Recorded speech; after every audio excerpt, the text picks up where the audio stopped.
Indian constitution 22 parts में divided है, 22 भागों में डिवाइडेड है। अब ये पार्ट्स क्या होते हैं मैं इनके बारे में आपको बताता हूँ और साथ में आपको ट्रिक्स बताऊँगा कि कैसे इनको याद कर सकते हैं। देखिए, जिस प्रकार एक बुक होती है ना, उसमें लेसन्स होते हैं, लेसन 1, लेसन 2, और हर लेसन में एक बात की गई होती है किसी एक खास चीज़ के बारे में। जैसे कि हमारी साइंस की बुक होती है तो किसी में सॉलिड्स के बारे में होता है, किसी में लिक्विड्स के बारे में होता है, किसी में गैस के बारे में होता है। तो सिमिलरली इन आवर कॉन्स्टिट्यूशन हर पार्ट में खास चीज़ के बारे में बात की गई है। किसी पार्ट में सिर्फ सिटीजनशिप के बारे में बात की गई है, किसी पार्ट में सिर्फ सेंट्रल गवर्नमेंट के बारे में बात की गई है, उसके बारे में आर्टिकल्स हैं। तो हम जानेंगे इनको और आप इस वीडियो को देखिए, आपके लिए काफ़ी इन्फॉर्मेटिव रहेगी। तो पार्ट 1 यहाँ पर हमारा आर्टिकल 1 से लेकर 4 तक कवर करता है और उसमें यूनियन यानी हमारा जो कंट्री है, एक संघ है, यूनियन है, और इसकी टेरिटरीज़ यानी इसके स्टेट्स और इनकी यूनियन टेरिटरीज़ के बारे में बात की गई है। पार्ट 2 हमारा आर्टिकल 5 से लेकर 11 तक कवर करता है और इसमें सिटीजनशिप के बारे में बात की गई है। पार्ट 3 यहाँ पर जो हमारा काफ़ी इंपॉर्टेंट पार्ट है, ये आर्टिकल 12 से लेकर 35 तक कवर करता है और इसमें फंडामेंटल राइट्स यानी हमारे मूल अधिकार, जिन्हें हम मूल अधिकार कहते हैं, उनके बारे में बात की गई है। ठीक है, तो उसके बाद हम आगे मूव ऑन करते हैं। इसके बाद है हमारा पार्ट 4 जो कि आर्टिकल 36 से लेकर 51 तक कवर करता है। इसमें हमारे DPSP कवर की गई हैं, यानी directive principle of state policy, यानी हमारे स्टेट्स को कैसे काम करना है। इन्हें हिंदी में बोलते हैं राज्य के नीति निदेशक तत्व। इसके बाद जो नेक्स्ट पार्ट है वो है पार्ट 4A जो कि आर्टिकल 50A को कवर करता है। इसमें सिर्फ एक ही आर्टिकल जिसमें कि हमारी फंडामेंटल ड्यूटीज़, जो हमारे मूल कर्तव्य हैं सिटीजन्स के अपने कंट्री के लिए, वो कर्तव्य को इसमें बताया गया है। और ये शुरू से नहीं था हमारे कॉन्स्टिट्यूशन में, इसे 42nd अमेंडमेंट एक्ट से ऐड किया गया है। ठीक है, तो अगर ऐसा क्वेश्चन आए कि किस एक्ट से फंडामेंटल ड्यूटीज़ को ऐड किया गया है, किस अमेंडमेंट से, तो 42वां संशोधन से इसे ऐड किया गया है। अभी हम आगे मूव ऑन करते हैं। अब इसके बाद जो पार्ट 5 है वो आर्टिकल 52 से लेकर 151 तक कवर करता है। ठीक है, इसमें पूरी यूनियन गवर्नमेंट आती है। यूनियन गवर्नमेंट के अंदर क्या क्या आता है, पहले तो एग्जीक्यूटिव जिसमें कि president, vice president, prime minister और उनका काउंसिल ऑफ मिनिस्टर आता है। उसके बाद पार्लियामेंट भी इसमें आती है। पार्लियामेंट के 2 पार्ट, लोकसभा एंड राज्यसभा। और यूनियन जुडिशरी हमारा सुप्रीम कोर्ट आता है इसमें। और ये कैग, ठीक है, controller auditor of general of India, ठीक है, कैग का भी इसमें आता है। तो ये हमारे हो गया पार्ट 5। उसके बाद पार्ट 6 में आता है हमारा आर्टिकल 152 से लेकर 237। इसमें हमारी स्टेट गवर्नमेंट के पूरा कवर किया गया है। इसमें गवर्नर हो गया, CM हो गया यानी चीफ मिनिस्टर, उनका काउंसिल ऑफ मिनिस्टर हो गया, स्टेट के जो लेजिस्लेचर होते हैं और स्टेट का जो हाई कोर्ट और जुडिशरी वगैरह, इसको इसमें डिस्कस किया गया है।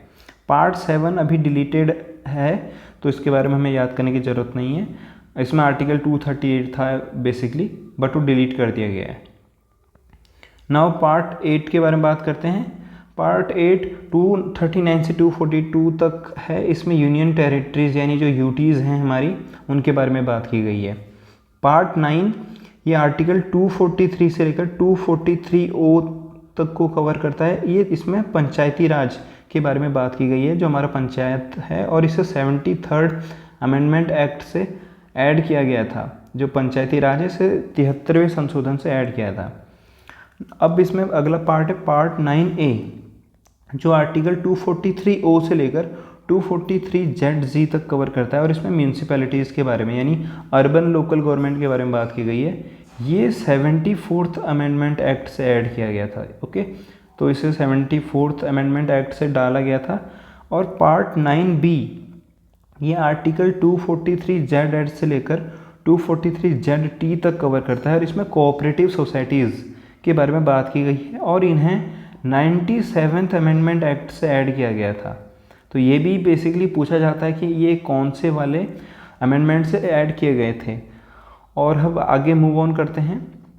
इसके बाद जो हमारा पार्ट 10 है ये आर्टिकल 244 से 244A तक कवर करता है। इसमें शेड्यूल एंड ट्राइबल एरियाज़ के बारे में बात की गई है। पार्ट 11 जो है हमारा वो 245 से 263 तक कवर करता है और इसमें सेंटर और स्टेट के बीच में जो रिलेशंस होंगे उनके बारे में डिस्कशन किया गया है। पार्ट 12 हमारा आर्टिकल 264 से लेकर 291 तक कवर करता है। इसमें फाइनेंस, प्रॉपर्टी और कॉन्ट्रैक्ट्स के बारे में बात की गई है। This is contracts, okay. और सारी लीगल चीज़ों के बारे में बात की गई है। यहाँ पे जो हमारा अगला जो पार्ट है वो है पार्ट 13, जिसमें आर्टिकल 308 से 323 तक कवर किया गया है। इसमें व्यापार, ट्रेड और कॉमर्स के बारे में इसमें डिस्कशन है कि जो सेंटर और स्टेट्स के बीच में जो ट्रेड चलेगा या फिर जो नॉर्मल प्राइवेट ट्रेड चलेगा उसके बारे में आर्टिकल्स हैं। पार्ट 14 हमारा 308 से लेकर 323 तक कवर करता है और इसमें सबसे स्पेशल चीज़ है सर्विसेज और पब्लिक सर्विस कमीशन, यानी यूपीएससी भी इसी में आता है और स्टेट पब्लिक सर्विस कमीशंस भी इसी में आते हैं। उसके बाद पार्ट 14A है जो article 320A and article 320B को कवर करता है। इसमें ट्रिब्यूनल्स के बारे में बात की गई है। लाइक अगर सर्विसेज में किसी का कोई डिस्प्यूट होता है तो वो ट्रिब्यूनल्स में ही सॉल्व होता है। पार्ट 15 काफ़ी ज़्यादा इंपॉर्टेंट है।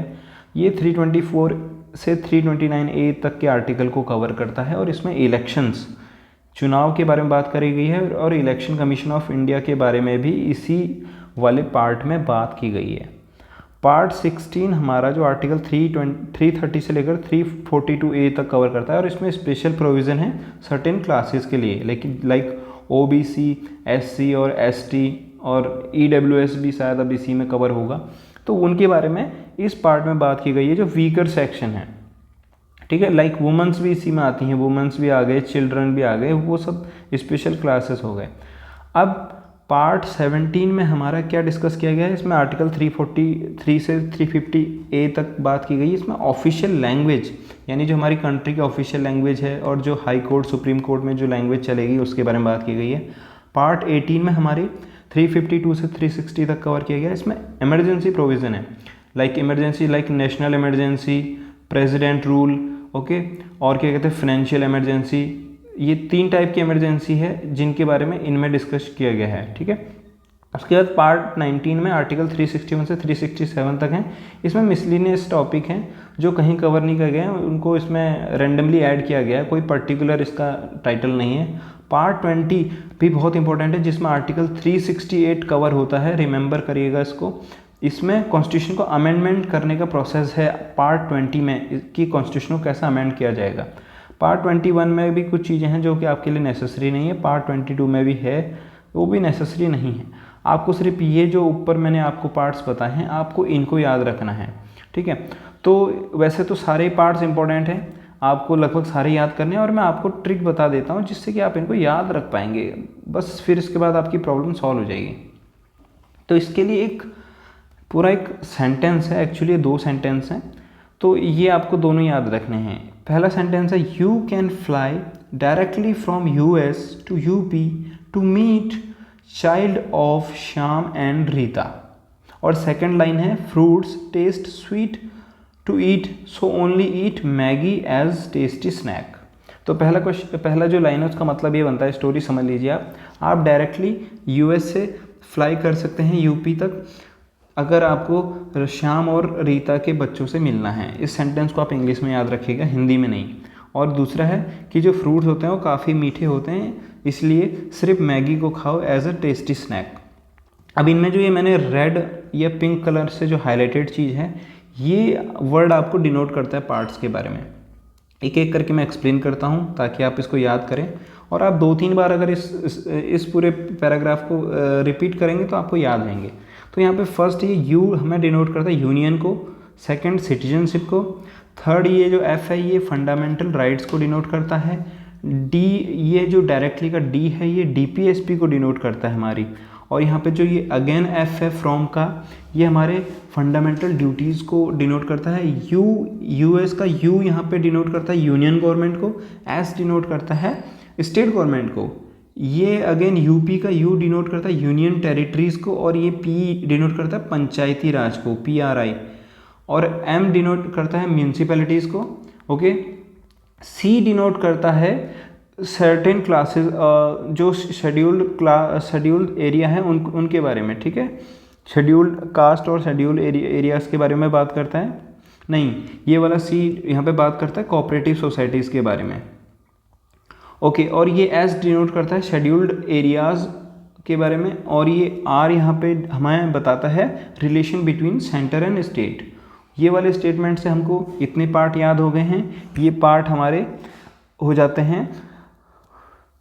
उसके बाद पार्ट 11 तक यहाँ तक कवर हो गया। पार्ट 12 से अब आगे को हम इनसे समझ सकते हैं। यहाँ पे एफ से हो जाएगा हमारा फाइनेंस, प्रॉपर्टी और कॉन्ट्रैक्ट्स, जो कि हमारा 12th पार्ट है, और ये है ट्रेड एंड कॉमर्स, ठीक है, टी फॉर टेस्ट का टी से ट्रेड एंड कॉमर्स।